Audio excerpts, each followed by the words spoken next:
Women in Classical Music: Louise Ferenc, Elfriede Andre.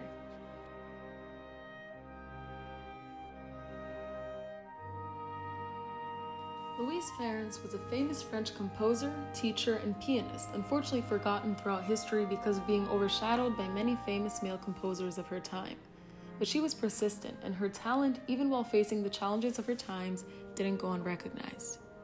In 1819, when she was only 15 years old, as her family realized she had a gift for music, Ferenc started studying composition at the Paris Conservatory with Professor Anton Reich. Though she had to study composition through private lessons, as women weren't permitted to study in that field then. Gaining knowledge and experience over time, she first started out composing only for the piano from 1820 to 1830, and then later in the 1830s she started composing different, wider-ranged works, such as vocal, choral, and orchestral works.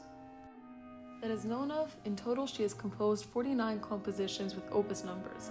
Ferenc was the first and only woman to hold one of the most prestigious positions a classical musician could have held in the 19th century, a professor of piano at the Paris Conservatory. Besides being an amazing pianist herself, she is very successful at sharing her knowledge with young musicians.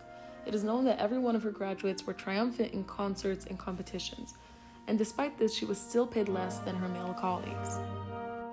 After one of her most famous works came out, Nonne Opus 38, performed by famous Joseph Joachim, she demanded and achieved equal pay, years before this issue was even acknowledged in society.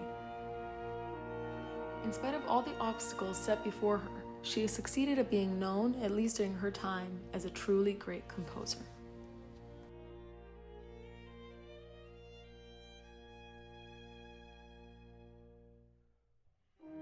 Elfriede Andre is known to be the first woman in Sweden that became a professional organist at the Gothenburg Cathedral in Sweden in 1867, and she held that position until the day she died.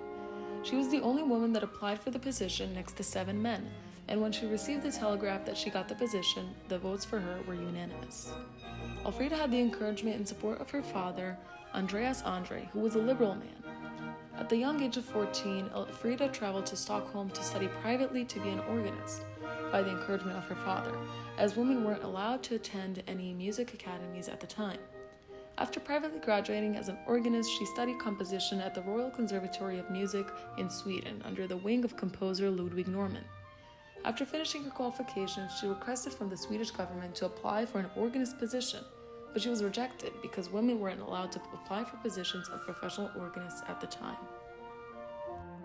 It is noted that she wrote to her father, "So we girls are to be oppressed in every way. Apart from becoming seamstresses or teachers, the stage is the only occupation open to us. I want to work for and pursue an objective, but what is one to do when there is such a small field to work in? Papa, can you not find something else?"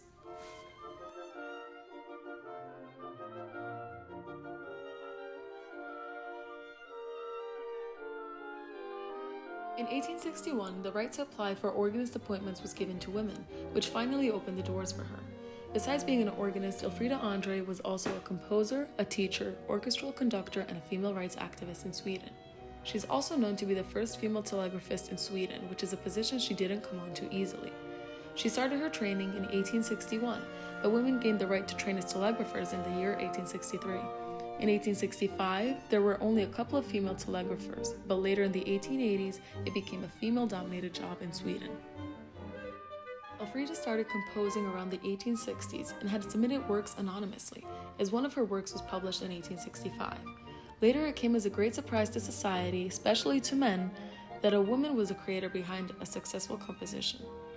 One of her most famous works is the Piano Trio in G minor, published in 1887, which is still performed regularly to this day. In addition to being the first female organist and telegrapher in Sweden, she is also the first female conductor of a symphony orchestra in Sweden.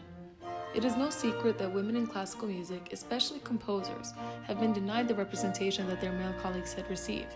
But considering the times and obstacles she faced, Elfriede Andre is yet another woman that has worked hard and succeeded as a professional musician of her time.